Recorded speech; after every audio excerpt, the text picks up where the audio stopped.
hast discovered thyself to another than me, and art gone up. Thou hast enlarged thy bed, and made thee a covenant with them. Thou lovest their bed where thou sawest it, and thou wentest. Okay, I think we're live. Just trying to make doubly sure, but I'll find out soon enough.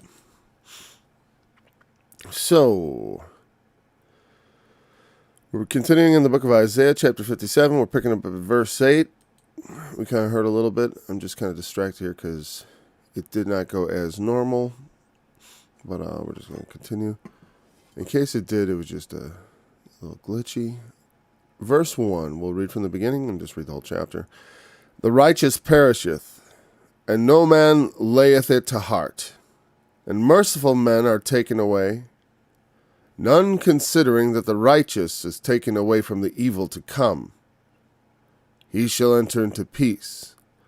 They shall rest in their beds, each one walking in his uprightness.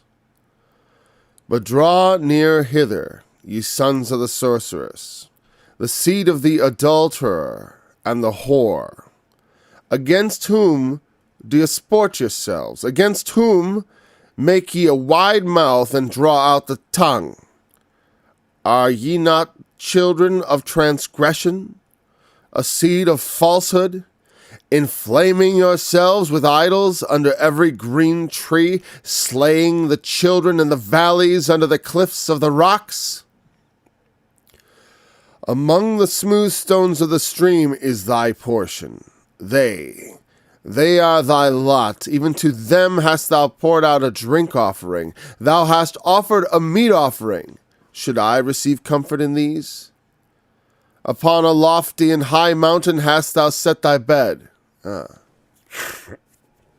Even thither wentest thou up to offer sacrifice. Behind the doors also, and the posts, hast thou set up thy remembrance. For thou hast discovered thyself to another than me, and art gone up. Thou hast enlarged thy bed, and made thee a covenant with them. Their bed where thou sawest it. And thou wentest to the king with ointment, and didst debase thyself even unto hell. Thou art wearied in the greatness of thy way, yet saidst thou not, there is no hope. Thou hast found the life of thy hand, therefore thou wast not grieved. And of whom hast thou been afraid or feared, that thou hast lied and not remembered me? Nor laid it to thine heart, have not I held my peace, even of old, and thou fearest me not? I will declare thy righteousness, and thy works, for they shall not profit thee. When thou criest, let thy companies deliver thee, but the wind shall carry them all away. Vanity shall take them, but he that putteth his trust in me shall possess the land, and shall inherit my holy mountain. Good place to pause. And shall say, cast ye up, prepare the way, take up the stumbling block out of the way of my people. For thus saith the high and lofty one that inhabiteth eternity, whose name is holy.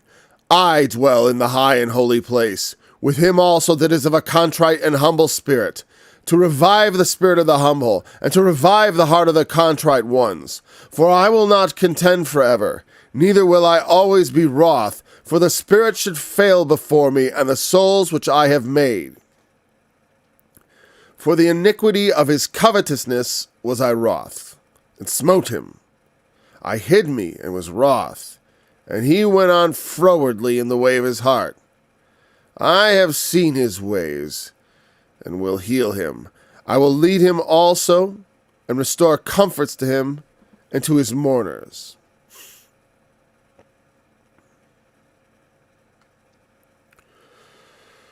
I create the fruit of the lips.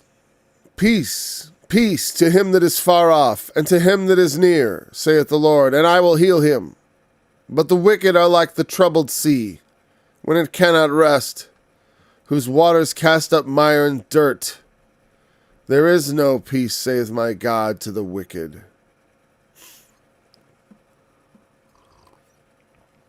You know, as I was reading those first 7 verses we covered yesterday again, it occurred to me that I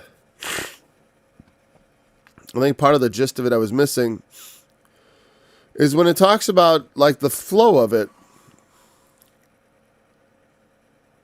You know, when he says the line that threw me off the most, I think, was, should I receive comfort in these? But I realized what he's saying is, they've offered offerings, like I said, to God and to idols. You know what I mean? And what he's saying is that when it's among the smooth stone, that's your lot. You've chosen your portion with them. I guess maybe there's not much more to explain. I guess when I read it, it came alive to me for a moment, more so than it does even when I explain it. And I don't know if it's possible to exactly explain it. I hope it sounds right. Yeah, because it's like their idolatry is plain, and I'm not sure exactly how. There is a certain secretiveness being talked about here. You know what I mean? Like, it's like when it says behind the door in the post, in secret. That's what we're picking up today, right? So they went up to the lofty and high mountains. There we go. On every high mountain and under every green tree. That's the common refrain about where they worship their idols. And often the smooth stones of the stream refers to the types of idol, the things they would choose for the idols, the source. Maybe that's what it is. You know, the source of the idol is the smooth stones of the stream. I mean, they're getting raw materials just out of the waters. That is where their gods come from. That is their lot. You know what I mean? That is the source. God, however, if your lot is with God, He is the source. And your lot is with Him. See? That's what I mean about the smooth stone of the stream. As I was reading it, I saw that reference as being, he's saying, you kind of, you're between, they're Israelites, but they worship other gods. And he's saying, your lot is not with me, it's with the source of the things that you love. And where do they come from? Your idols come from, just like always, it was, they set up a stone. Make a graven image. Okay, even thither when it's not upon a lofty and high mountain. Oh, we read about that. Anyways. So, but there's also a secret. You've done it not only out there for the whole world, but also in the inner. In the place behind doors. Back in the little alcove in your homes. You set up your little remembrances to your gods.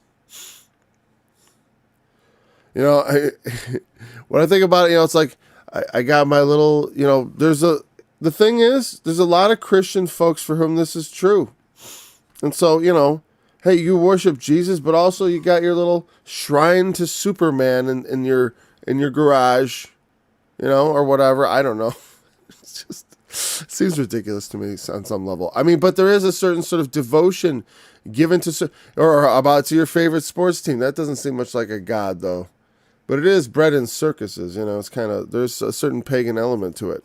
As far as, especially the deep enthusiasm you get from some people, it's like, that's sort of like their thing. That's what they think about. When they're in their dark moments, they lift themselves up thinking about maybe next season we'll have a Super Bowl or something, and then they can hope again for the future. I don't know. I don't know what their lives are like. Maybe they're very reverential towards the Lord. I don't want to pick on anyone. I know, but I know plenty of people like to watch football, but they don't necessarily like deck out their house in full. Like get all the merchandise and all that. I don't know. As I'm trying to think of it, in the least, it is definitely, being absorbed in the world and in the culture and all the things thereof is a hazardous thing. Being too into things that are imaginary. Because they are, one of the things that's clear about idols, they're a form of imagination. And imagination isn't all evil itself, but it is a place from which all kinds of evils can be brought. If you haven't learned that in your life, you know what I mean? Every imagination of their heart was possible to them. It's like there's a lot of things you could imagine. There's a lot of good things you could do that you could imagine. There's a lot of bad things you could do that you imagine. And idols are a form of the manifestation of the imagination. And, whether you wear it on a t-shirt, out on every high hill and every green tree, so to speak, in the public square, showing off your enthusiasm for whatever it is you love, Which is why some people, they'll put on Jesus t-shirts or something like that. I choose to mostly wear blank t-shirts because I do not. You know why? Because if I put a Jesus t-shirt on, what if I don't want to be wearing that if I make a mistake. Though, in a sense, there's a sense to which, put yourself to that test. It's like, are you wearing that? Are you going to bring shame to? That's the point, is lest I should bring shame to his name, but should I fear so, like some sort of coward who can't risk his, it's like, I could make the Lord look bad. Wouldn't that be terrible? And so maybe I shouldn't do anything to make him look bad. I definitely salute anybody who wears stuff like that. It's fine. There's no, I'm not going to be critical, other than, to the sense that it becomes you're sounding a trumpet before you if it's a bit too much. Like, I'm Mr. Christian all the time, especially if you are behaving intolerably. That's the problem. I'm afraid that there are people who don't like me just based on my personality. And I wouldn't want to put a half-formed Christian, in comparison to the fully formed Christ. I suppose that's another consideration. Especially for people who don't understand. Anyways, the best thing to do is to let your Christianity show through all the things you do, as opposed to the noises you make, and the signs you show. It's fine to wear emblems of the faith. I have nothing against it. But like I said, it's like, that's an easy way to show something off. But it's like, what else are you showing off at the same time? Is your behavior so good that you feel proud of wearing that shirt? Does Jesus feel proud of you in it?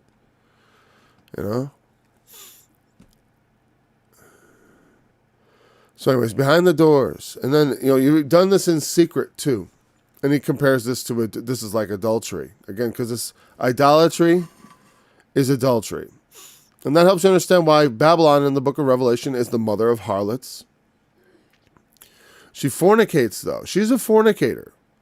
Because the bride, the Lamb's wife, as Paul describes in the book of Corinthians, 2 Corinthians, that he has espoused us to one husband, that he may present us as a chaste virgin to Christ in the Spirit.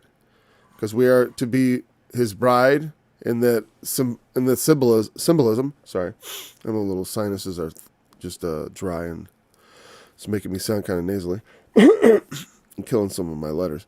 But, to present us as such in that symbolic way. And if we were to go and abandon the worship of Christ and receive another Christ, or another God, or some other religion, that is not exactly adultery, because we have not yet been married to him. We are espoused. It's fornication. And in fact, Jesus, it's interesting, he said the only justification for a divorce is fornication. It's not that he's excluding adultery. Adultery the penalty was stoning, and he said, don't stone her. But as far as the divorce, I think that's pretty much a foregone conclusion. I think it's only in Christianity that we think of forgiving that. I mean, I suppose other people do forgive it, right? But it's also considered something reasonable and also lawful under which to do that. But fornication means that when someone marries, if he marries a girl and he finds out she isn't a virgin. And so And of course, that's because of the expectation. Paul says he wants to present a chaste virgin to Christ, who is faithful. Not, he says, but I fear lest by any means, as the serpent beguiled Eve through his subtlety, so your minds should be corrupted from the simplicity which is in Christ. And there's all kinds of people out there trying to corrupt your mind from the simplicity that is in Christ, to get into other things other than we can talk about the prophets and prophecy, you know what I mean? And it's got to be centered around Christ himself and his work on the cross. I mean, that is where we derive our strength, and that's where we derive our sense that we have any righteousness about us. Because otherwise all our righteousness is as filthy rags. He says, I will declare your righteousness in your works. They won't profit you. It's not good enough. People often admire the works I've done, like the music and stuff, but it's like, if you think for a second, I think that helps me with God or saves me somehow. I always look at it as an obligation I was given after the fact. It's like, okay, here's your work, son. Don't let me down. Don't disappoint me now.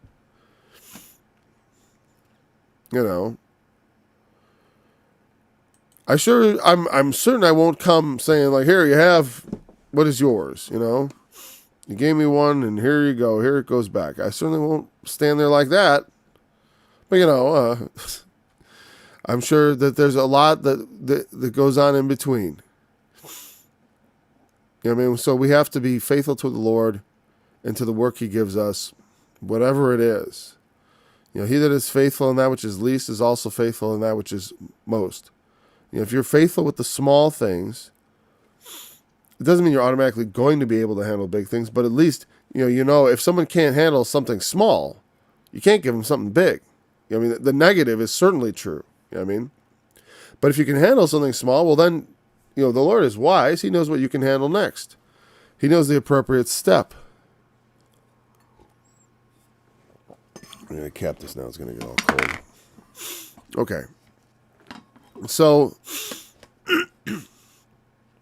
you've enlarged your bed, made a covenant with them. You've been you have gone in whole hog with this, what you've gone after other than God. You know what I mean? We could talk easily of the end times. It's Antichrist. When Antichrist, because that's the ultimate. We could talk. Hold on a second. Let me mute this. Let me just cough my brains out.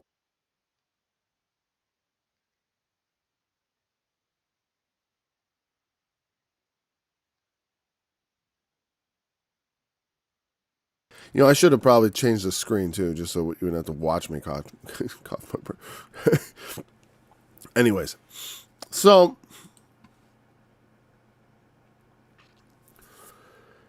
all right. So now let's discover this up to another than me. Adultery or fornication, whatever, in the book of Revelation. Like I said, I'm comparing it to that. But, the reference to the bed is in Revelation. When it talks to where the church of, is it Thyatira? When it says, because thou sufferest that woman Jezebel, which calleth herself a prophetess, to teach and seduce my servants to commit fornication, and to eat things sacrificed unto idols. And I gave her space to repent of her fornication, and she repented not. And it says, behold, I will cast her into a bed, and them that commit adultery with her into great tribulation, except they repent of their deeds. And I will kill her children with death. And all the churches shall know. The woman Jezebel, historically speaking, and if someone was called Jezebel, like they're in the book of Revelation, the reference to the original character is from the books of the kings of Israel, the Kings and the Chronicles. You find Jezebel in there, and she was a wife of the king of Israel. That's the northern kingdom, and she particularly led the children of Israel into idolatry and the enforcement thereof using the power of the state. Meaning, she was. Lord, they have killed thy prophets, they have digged down thy altars, and I alone am left, is what Elijah said. because he was the prophet who faced against Jezebel. And so it makes sense for her to be invoked at the end, because also, at the end, the spirit of Elijah is invoked in the two witnesses. They are the John the Baptists of their time. And I do, I've expressed my views on that it is not a couple of superstars, but rather, it is rather, as Elijah was informed, I've reserved unto myself 7,000 men that have not bowed the knee to Baal. And so God has his own army in reserve. And that's where I believe the spirit of Elijah will reside. I mean, I suppose you could have an individual who comes along, but also to me, it's like the spirit, John the Baptist came in the spirit and the power of Elijah. It says, but he did no miracles or anything like that, which is interesting. So it's like the nature of the one who comes in that spirit. To me, what it looks like is it's like it appears, when the Romans were completely dominating Israel and they were looking for the Messiah. The same thing in the first case, it was like under the tyranny of Jezebel and Ahab, her husband. And so, I will cast her into a bed, and then they commit adultery with her into great tribulation. The woman who leads the way is in the end times is going to be a reference to Mystery Babylon, who is, it's sort of the seed, Jezebel there being, the spirit of Jezebel there being sort of like the seed of it. The spirit of Jezebel is what leads the church astray, at least what was formerly called the church, into the apostasy, and whereby she becomes the great whore. And then she is cast into the bed with Satan in the person of Antichrist. And so the bed is enlarged. She commits fornication with all the king. The book of Revelation, the bed does get quite big. You know what I mean? Meaning those she commits fornication with are numerous. When it says, I will show thee the judgment of the great whore, which sitteth upon many waters, with whom the kings of the earth have committed fornication. The kings of the earth. And the inhabitants of the earth have been made drunk with the wine of her fornication. And then it goes on to explain, she's pretty, it's the most, kind of the ultimate expression of that, of the faithless, whorish woman as a symbol. Okay. And so, I'm sorry. And so this is a similar thing. It's why the same spirit that goes astray from God into big things. It's like, because the temptations are great in the world. The reward, when Satan tempted the Lord, first he tempted him with what? He says, if he was hungered after being fasting in the wilderness for 40 days. And so Satan says, hey, command that these stones be made bread. Because you're hungry, your body. He tests him in body. And then he takes him to the pinnacle of the temple and tells him, throw yourself down. For it is written, God will protect you. And he sort of tests his trust in God. But in a sense of like, are you a fool? Do you think God's a fool? What way do we try? He says, thou shalt not tempt the Lord thy God. Oh wait, is that the one?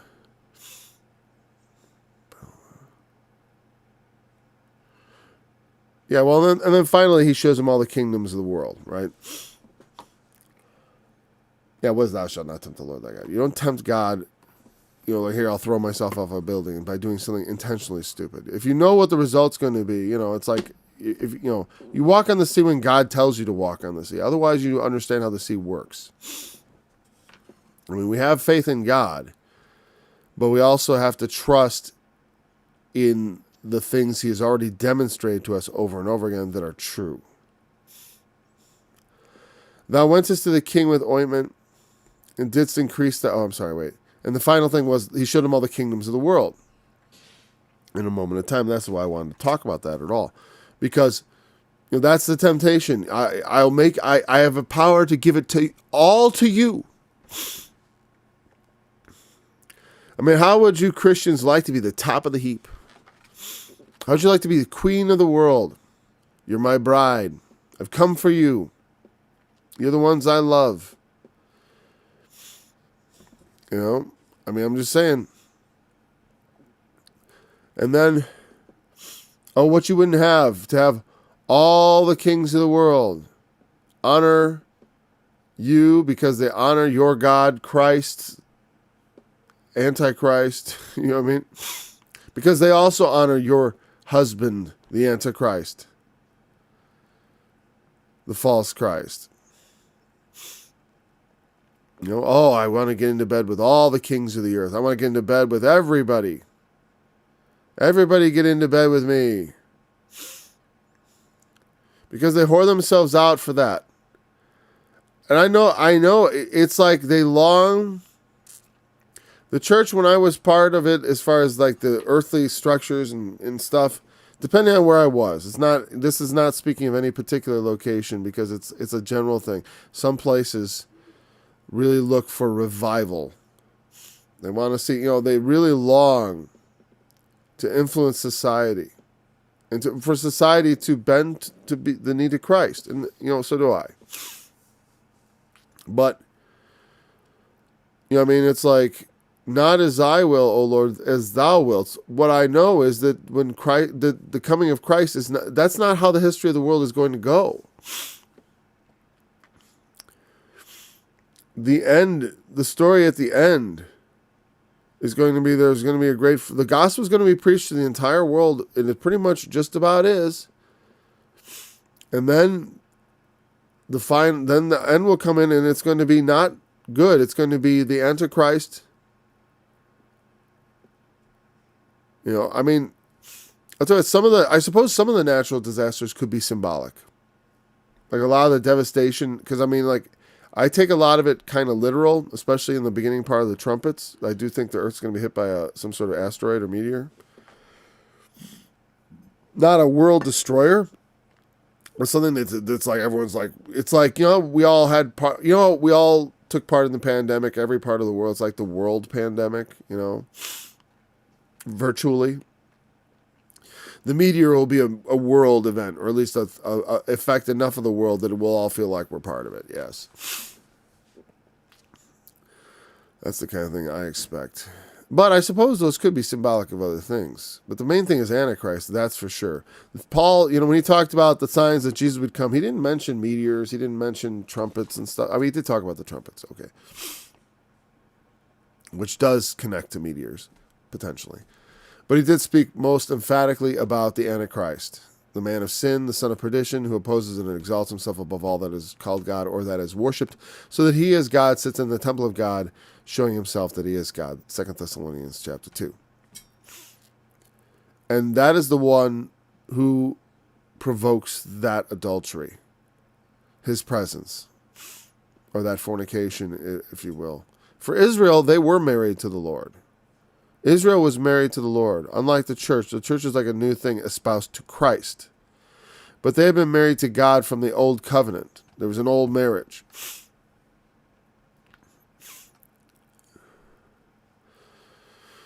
So, let's see. When is the king with ointment? To the king. Yeah, that's the Antichrist. And when is as far as in the ultimate symbolism, which is the most interesting one. And didst increase thy perfumes. You made yourself more pleasing to him.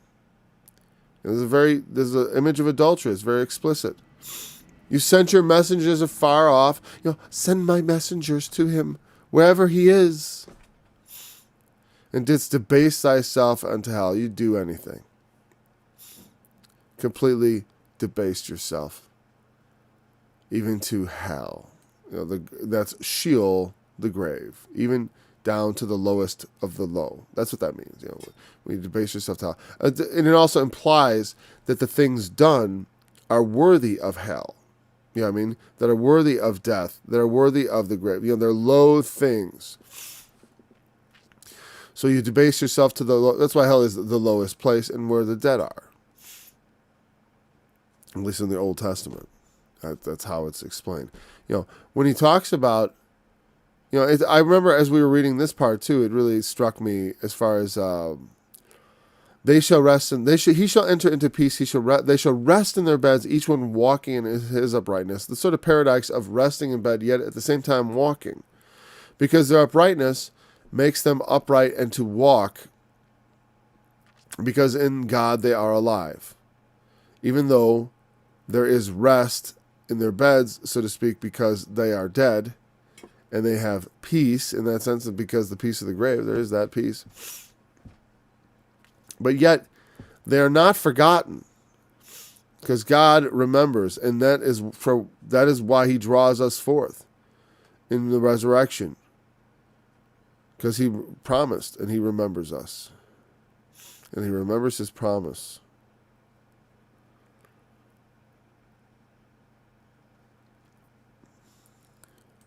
But when, we have this hope of resurrection, but in order to have earthly pleasure, to have earthly success and stuff, people debase themselves. Because the earthly is tempting. It most certainly is. In so many ways, there are temptations in the world, and they range from large and small. Esau sold his birthright for a bowl of soup. That's how base he was. Like when Jesus was tempted of the devil, he was offered, command these stones be made bread. And he passed. That's where Esau failed. Right there. We could fail right there. Me and our body can betray us. I often say it's like, I don't want to be standing in front of an Antichrist and have like the thought that I need a cigarette enter into my mind. That's why I quit smoking a long time ago.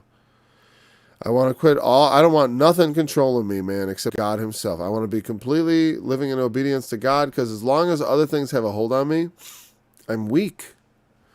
And so, if I can't fast, if I can't push myself from the table, if I'm not able to endure that in some way, food too, it's like we all have to be able to say no to everything in the world so that we can be faithful to Christ. Because there's even our very lives also. Because there is no thing that can't be asked of you. There's no thing that can't be asked of you. He has brought you salvation. He has given you life from the dead. There is nothing He cannot ask of you. Just so you know. He can say, lay your life down for me. He can and may and will. So I don't know why Christian teachers don't tell people that. I guess they don't understand the value of salvation. It's your reasonable service.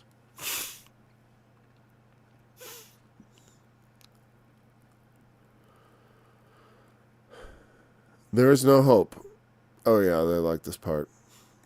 You debased yourself, and but their contrast now is with the actual attitude of the people caught up in this. Oh, it's like, it's so hard being rich and famous. Oh, man, is it hard. It's so hard to be wealthy and have everything handed to you. Oh my gosh, to be in the position where all the people want to talk to me. Oh, my way is it's such a big deal. I'm just like, whoa, I can hardly handle it. Of course, you never said, to turn to actual despair. No. Because you found this is what you really want. This is the life you wanted to lead. You weren't grieved. You're wearied in the greatness of your way, in a sense of like, well, that could be BS. The way I'm reading it might be quite wrong. What does wearied mean? Let me check that out real quick, because maybe my little sketch is not quite right. Let's see. Oh, didn't bring you guys with. Right. There we go. And here we are.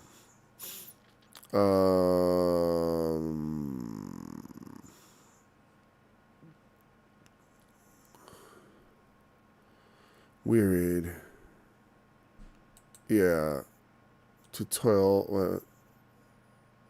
to toil, grow, or be weary. Yeah. You put a lot of toil in, it's like I get it. Become weary, get tired, labor. It's like labor in that, I remember looking at this, it's like labor in sort of the negative sense, like, oh, it's labor. It's like work, toil, hard, it's not like that we talk about labor of love, but when you say that, that's already a contrast, right? It's a labor of love, and so we talk about things that are hard in a positive sense. Sorry, cough right in the microphone. I was trying to turn my head away. What if, will it give me the same? Let me see here. Isaiah 57 NIV. Let's see. Look at that. Thou wentest to Molech. I forgot about that. Thou wentest to the king. Sure. That might be a proper name. The king is Molech. That means the king is a name of a god that people worshipped, Molech, which is a god who received child sacrifice. So that's a thought for thought. That even may be a translation improvement actually from the King James to transliterate that Molech. But I would think of it as something that probably belongs in the margin. You went to Molech with olive oil, increased your perfumes. Because Molech does mean the king, and that was the name of the god. It's the king! Yay! You wearied yourself by such going about. Yeah. But you wouldn't say it's hopeless.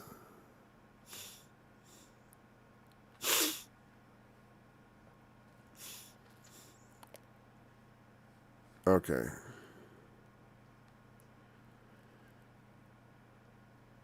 Anyways, let me see. Yeah, exactly. You found it. I'm not. Seems pretty much similar to what we're reading in the King James as I look at it. I'm not like really reading it aloud. I'm going quiet because I'm just reading it. It was up there on the screen. You guys could see it. So, thou art wearied in the greatness of the way. I don't feel any different about it after looking at those different things. I think, yeah, you made yourself tired in service to another god, but you didn't say, hey, whoa, that's really bad. There's no hope here. This is something you believe in. You found refreshment in it. You went after these other gods, Molech and the others. Molech that's fine. I will declare that Molech was reputedly. I don't know. I don't know what the provenance is of the idea of Molech being this god who was hollow inside, who they lit on fire with these arms, and they put the children in the frying arms of Molech. I don't know. I don't know exactly how. They talked about causing the children to pass through the fire unto Molech. Molech was a god of child sacrifice. That is definitely something the Bible claims. So, when it talks about the children being, it's probably not talking about abortion. But again, I said, in a sense, people do make sacrifices even today. Yeah, it's not quite the same as doing it to the imaginary god Molech. But in a sense, it's doing it to the imaginary future you think you're going to have. I'm going to be pregnant. It's going to ruin my life. I'll make a sacrifice to Molech to change the future so I have a better life. And there is a sense to that. It's a protection against changes and things like that. Or whatever. The idea of sacrificing is as old as time as far as human beings is concerned, because it was a necessity. Sometimes we sacrifice ourselves that others might live. Christ himself did it. And it's like, but the question is, what is the right way to do it? And God says you should turn to me and not to these things. No one should willingly sacrifice a child,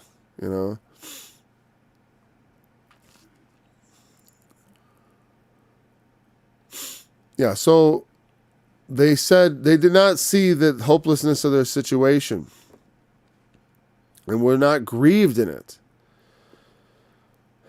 Despite this horrible betrayal, and despite them seeing how you gave yourself wholly to it, That is why you are wearied in the great way, in the sense of like that whatever.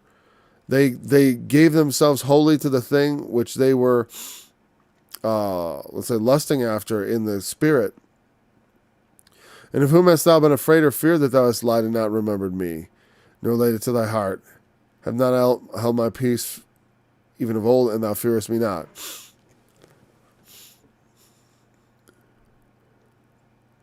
And I'm saying like,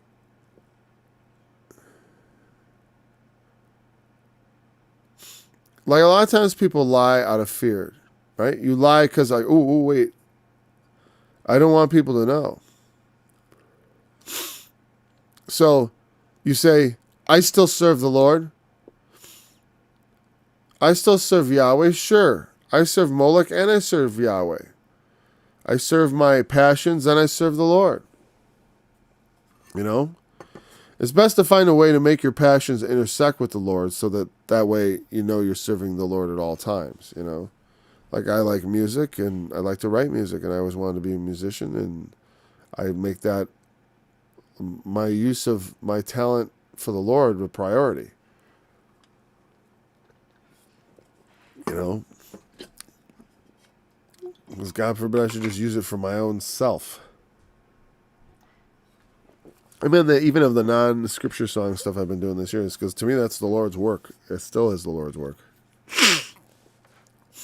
Sorry, right in the mic. Sorry, it's like almost like, hey, what does it sound like when a guy cleans it? I should be like, there we go. Sorry, after a couple of years of doing this, I still don't have the hang of it. And the mute button's over here. Okay, there we go. So they lied. Who were they afraid of? Who made you afraid that you had to say you remembered God? Because I take it from the context. What's the lie? The lie is, I remember the Lord. You lie. You don't remember me. I still serve Jesus.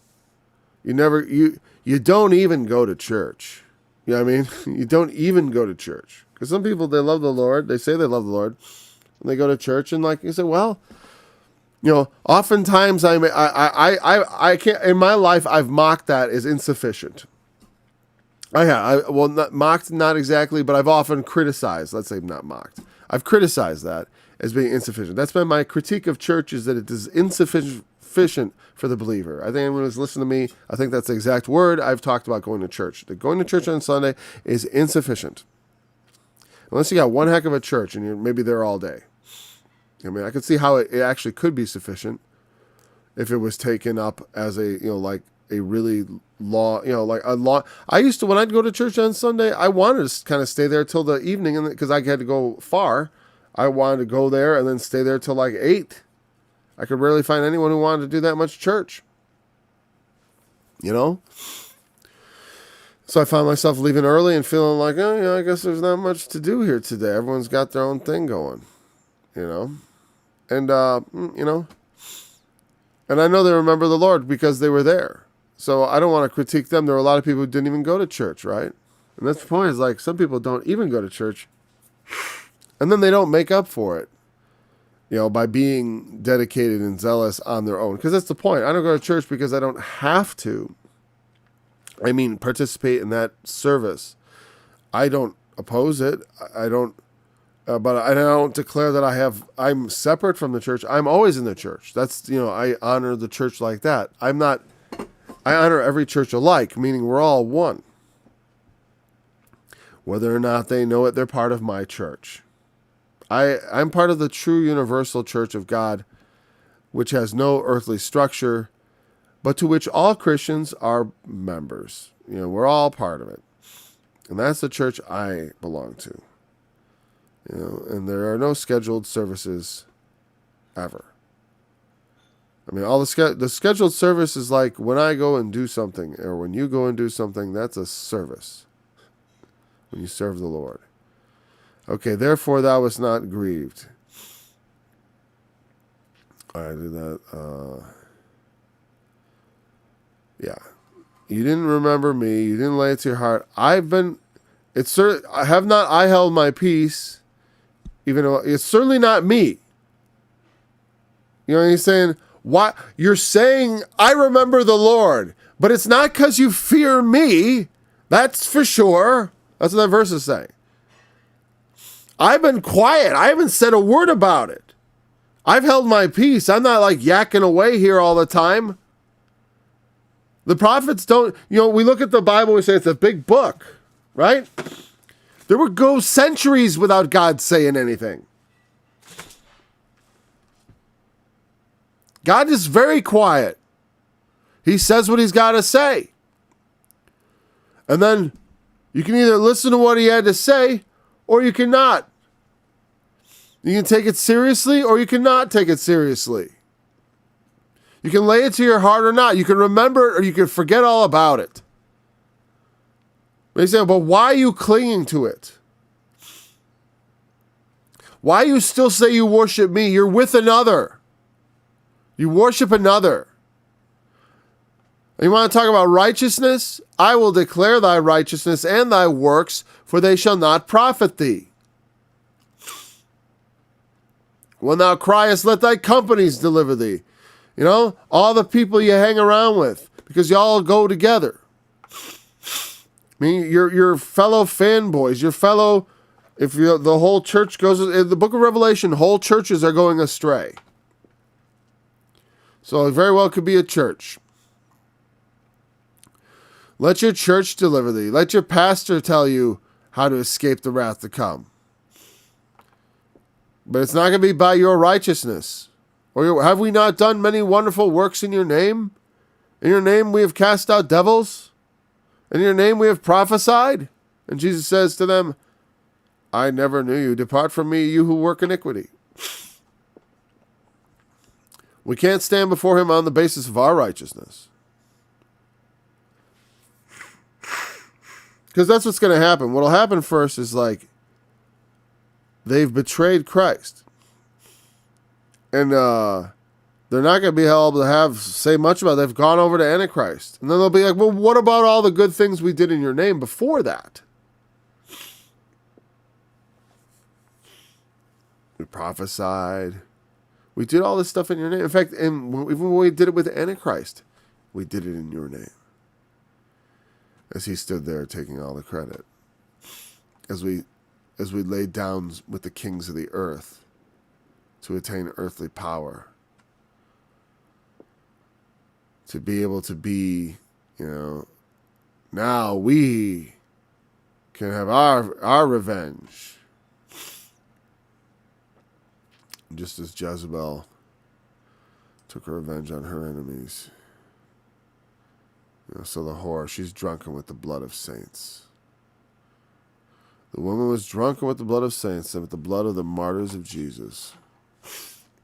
In some sense, that makes me think she identifies with it. The blood of the martyrs is all mine. I don't know.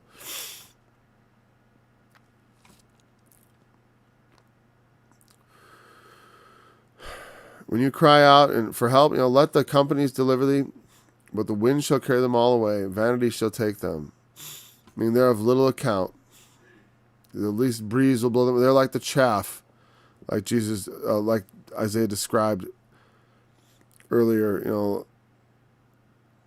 like a wheel before the whirlwind, like the chaff of the mountains. When the wind of the Lord blows upon it, it just all blows away like it's nothing. But, and this is a transitional verse, but he that putteth his trust in me shall possess the land. Who generally trusts in the Lord?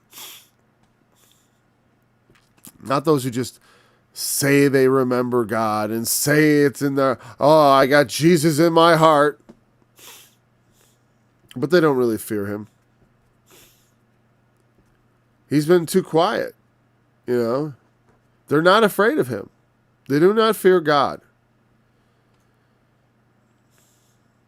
And on some level, they trust their own righteousness, their own works, because those are the things that get them the things they love. Their works and their righteousness are all done in pursuit of their gods. He's saying, let the companies deliver. Is there anything special about companies? or any of that language or any of these words.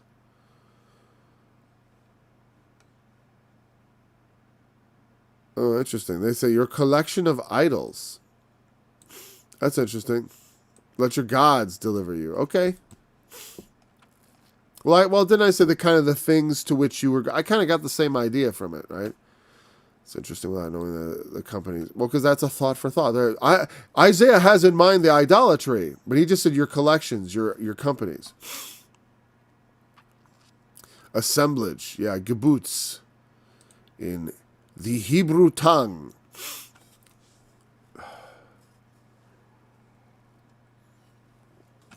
All right. Kibbutz. Doesn't that word for like something we'll go to the kibbutz. Kibbutz, like in Israel, when they first began to settle, I think they have things called the kibbutz, unless I'm just out of my mind, right? And these collective farms. Assemblages, all will carry. No, that's a weird one. Okay. All right. So I'm satisfied. Yeah, maybe it's the idols. Let the things which you trusted in. I mean, because the things she fornicates with in the end, there's the Antichrist, the kings of the earth, the beast, the false prophet. She could fornicate with all the kingdoms of the world. All the kingdoms of the world were exposed through, what does it say? Well, by her sorceries were all nations. Whereas the sons of the sorceress, for by thy sorceries were all nations deceived. Right here in, oh boy, I don't have it up there. This will be, for by thy sorceries were all nations deceived. And hers, there you go.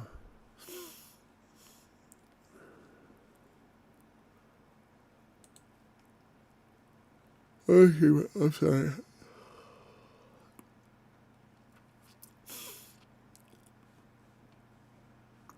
There we go. That's the...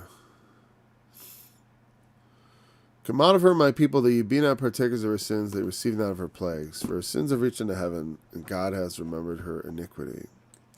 That's a real interesting thought there. And that makes me think of what we are right now, where we are as far as the they that trust the Lord shall possess the land and shall inherit my holy mountain.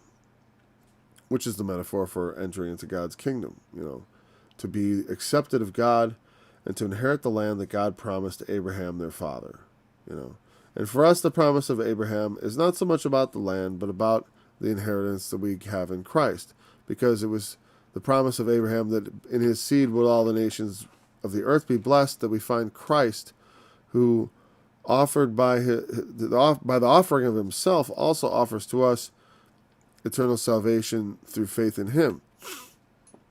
And so this is where we come in. We put our trust in him. Genuinely put our trust in him. We don't just lie and say we trust him when we don't.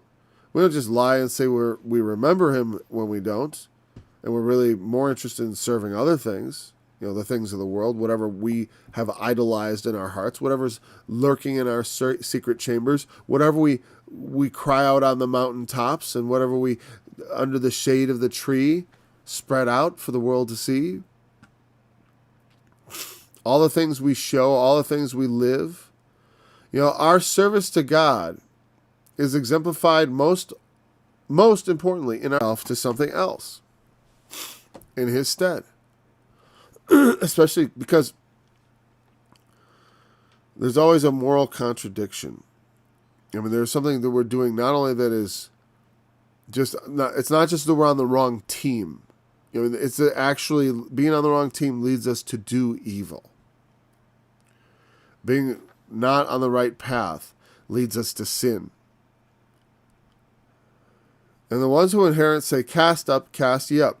Cast up meaning, pick up all the crap on the road, get the rocks out of the way, make the way, pick this stuff up. Take up the stumbling block out of the way of my people. You ever been... I certainly, this is something I think fathers and dads can appreciate. When people put stuff and they leave stuff in a terrible place, like to stumble over. Like, can't you see this is my walkway here? Don't just put something unexpected that I might stumble over in the dark, especially on in a rural area. This is formerly a farm. So the same thing like a road strewn with debris. You got to pick it up. You got to make the way. You got to clear the way out. You got to take away the stumbling blocks. And that's what the faithful, that's what our job is to do, is to remove the stumbling blocks from people, to help them see clearly. To not put stumbling blocks in their way to make it harder. Certainly not adding stumbling blocks. We certainly cannot be those that add to the burden, that make it harder for people to find God. That's the last thing we want. As I say, you don't want to be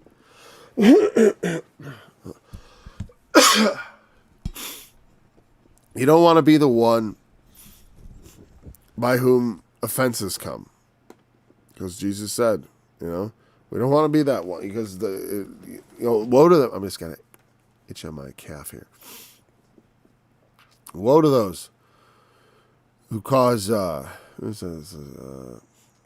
to them by whom the offenses come, though. It's impossible the offenses come, but woe to them by whom they do come. We don't want to be the ones who bring the offense. We want to bring the gospel. We want to bring salvation and life. In so doing, though, we do bring death, because in rejecting the gospel, people embrace death. But as long as they yet live, God may yet open their ears and eyes, so be patient and have hope. Don't grow impatient in preaching the gospel with people, because you don't know when the fullness of time has come, or when the right words come. The Lord has appointed that at that moment their ears should be open, and those would be the words they hear that unlock their understanding, that they might follow Christ. And that's something that we cannot predict or know. It is only for us to continue to do the work of the Lord, in which to make the way plain, to pave the way for salvation, like John the Baptist did. He made the way, he prepared the way for Christ. We are also, you think you're living in the end times? Well, we should be preparing the way for Christ. We should be helping people get ready for Christ, to receive him, not only in their hearts. It's great. Oh, receive Jesus in your heart. Okay, we're done. No, after you receive him in your heart, you have to then prepare them to receive him in the flesh. He's coming. So we better be ready. We better be about our master's business. We better be preparing the way for people to receive him, to make it easier for people to see him, to defend themselves against the lies of the Antichrist. Because if you live to see those times, you will be expected to fight against it. Through just the word, how do you fight the Antichrist? You don't worship him. Refuse to bow the knee. Hey, sounds easier than it does, doesn't it? As people compromise their principles and put masks on, as they compromise their principles and get shots that they don't want. And certainly I don't, a lot of people need it, or maybe they just got it out of the spirit of, to me, it's like once it becomes, I was considering it all the time. When they say mandatory, forget it. That, and there's also other issues with this particular, it was invented a year ago. What I'm saying is, though, you see how the pressure and maybe if you're a true believer in the plague, in the pandemic, you just think you're doing what's right for public health. Hey, I respect that in a sense, because those people really believe what they're doing. But too many people tell me, oh, I don't believe in this. I just do it to get along. And it's like, okay, you're the problem. Quite frankly, you're the problem. Because if everyone who thought that just rejected the nonsense, very quickly the whole thing would come to an end. But as long as people are willing to just bend the knee, at some point, like I said, it's like, I'm just bending my knee to get along. I don't want the social eventually it becomes, I'm bending the knee because now because you get in the practice of bending your knee, pretty soon you start believing in the thing you're bending your knee to, or you become indistinguishable from those who do. It's the same this is the same process that went on in the 1930s in Germany. Same process. People, it's like, I don't know, how do we not learn that? I thought Was I the only one paying attention? Me and, I mean, thousands and millions of others probably, of course. But I mean, it seems like when you look out in the world sometimes, it seems like, wow, people are not paying attention. At least looking around you, you feel very much alone. Not so much anymore, but it's still, I feel like we haven't reached a tipping point where, I don't know, where they start to realize. All right, we're done, right? Yeah, we're at an hour. Okay, so we're going to pick it up with verse 15. It's a nice place to pick it up. Take up the stumbling blocks out of people's way. Make the way to Christ plain. You know? We can't be corrupted from the simplicity that is in Christ. There is a straightforward sincerity in Christ, which we must be faithful to and guard against, and also teach people what this is by His Spirit and by the knowledge of our Lord Jesus that we will do this. So let's impart that gift to ourselves by giving our time and attention to the Lord's Word. Okay, so we'll see you tomorrow. Let's do this one. And thou wentest to the king with ointments, and didst increase thy perfumes, and didst send thy messengers afar off, and didst debase thyself even to hell. Thou art wearied in the greatness of thy way, yet saidest thou not, there is no hope. Thou hast found the life of thy hand, therefore thou wast not grieved. And of whom hast thou been afraid, or feared that thou hast lied, and hast not remembered me, nor laid it to thy heart? Have not I held my peace?